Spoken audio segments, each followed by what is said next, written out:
over and talk about the impacts of food insecurity.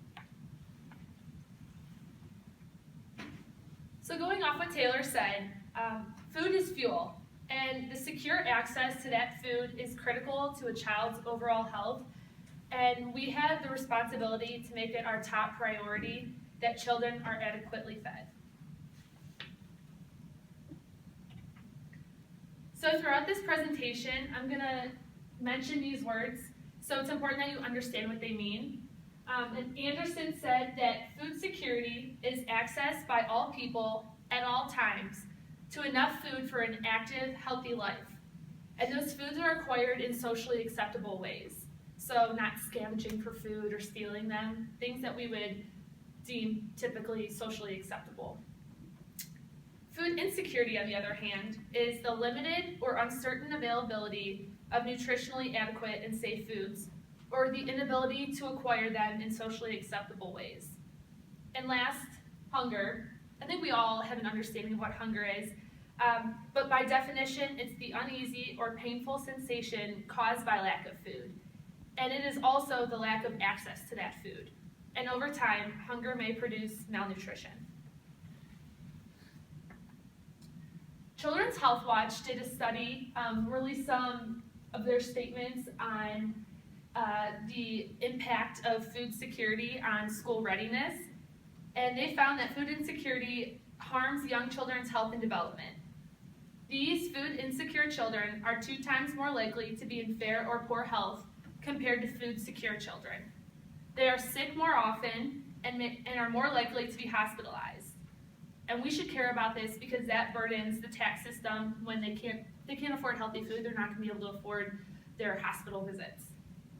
Food insecure children are also more likely to have seen a child psychologist and have a harder time getting along with their peers.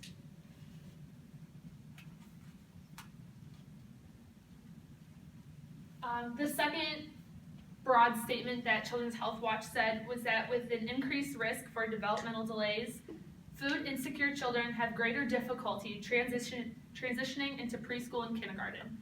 And that's a really amazing statement that the lack of food and that food insecurity can affect a children's development as young as pre-K and kindergarten.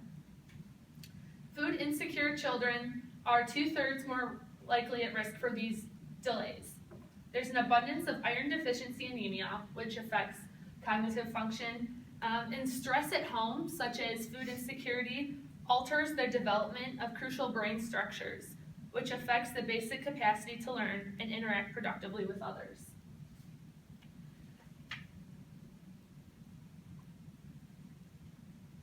So Children's Health Watch, third statement, their main point was the correlation between food insecurity and the implications on future success. While food insecure children are in school, they have impaired memory and social functioning. They score lower on intelligence and general achievement test scores. They are more likely to have repeated a grade. They have poor school engagement due to the lacks that are seen in emotional and physical health. And there are also higher absence rates seen. So long term, how this affects children as they grow and age, it translates into poor and academic outcomes. These children have diminished future abilities to work and provide for themselves. With an inability to work and buy nutritional food for themselves and their families, these children are at an increased risk for obesity and the associated complications. This in turn affects the workforce and public health of the community at the societal level. And now Evan is going to discuss the importance of nutrition in schools.